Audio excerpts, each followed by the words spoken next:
Panalo ang TVJ. Copyright infringement, unfair competition cases versus Tape, GMA7. Panalo sina Tito Soto, Vic Soto, at Joey De Leon o TVJ sa kasong copyright infringement at unfair competition laban sa Tape Inc. at GMA Network, Incorporation.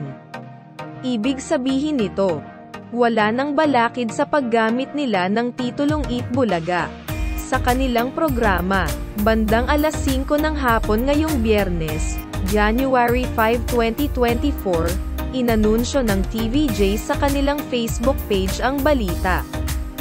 Nagkataong nasa TV5 Media Center pa sila nang lumabas ang desisyon ng Branch 273 ng Marikina Regional Trial Court kaya sa set ng noontime show nilang Eat naganap ang announcement.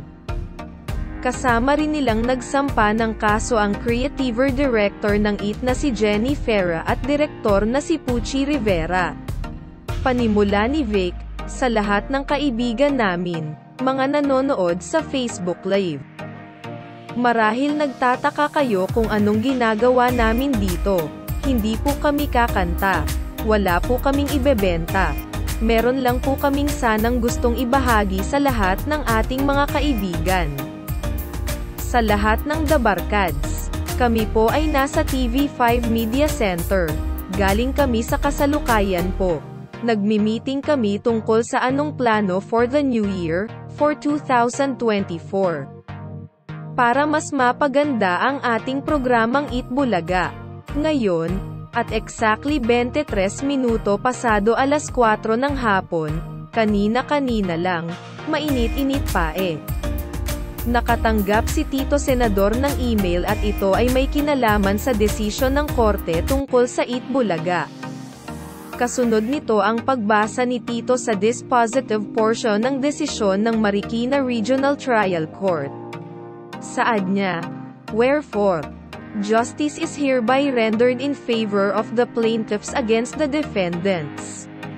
Ang plaintiffs po ay Tito, Vic, Joey, kasama si Jenny at Direk Pucci.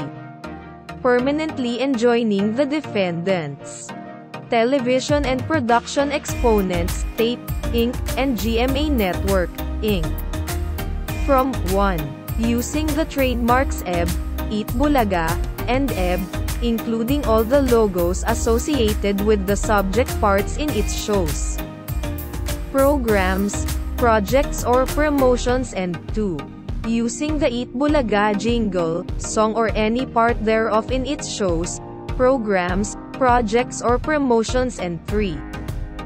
Airing and broadcasting a playback of any and all recorded episodes of the Eat Bulaga show prior to the 31st of May 2023, its segments or any portion thereof in all channels and platforms.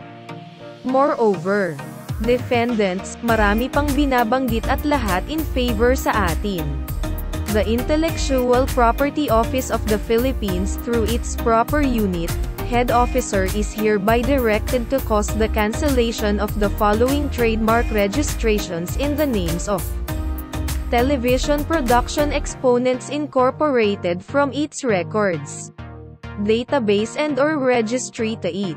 Yun po yung pinakalaman ng dispositive portion. Pagsusuma ni Vic, sa madaling salita nanalo po tayo. Saad pa ni Tito, yung aming sinasabi na tayo po ang may-ari ng Eat Bulaga. Maraming salamat sa iyong pagtangkilik. Maraming salamat sa dasal, at unang-una sa lahat sa Panginoong Diyos. Thank you very much Lord God. Pagtatapos ni Vic, sa madaling salita, atin talaga ang Eat Bulaga. Kasunod nito ay kinanta ng buong legit The Barkads at mga staff ng show ang theme song ng Eat Bulaga. Makikita ring niyakap ni Jenny si Tito sa stage. Tapes Legal Counsel reacts. Samantala, natanggap na ng legal counsel na Tape Inc. na si Attorney Maggie Abraham Garduque ang desisyon ng Marikina Regional Trial Court. Ayon sa source, sinabi nitong tiyak na magpa-file sila ng appeal kaugnay ng desisyong ito.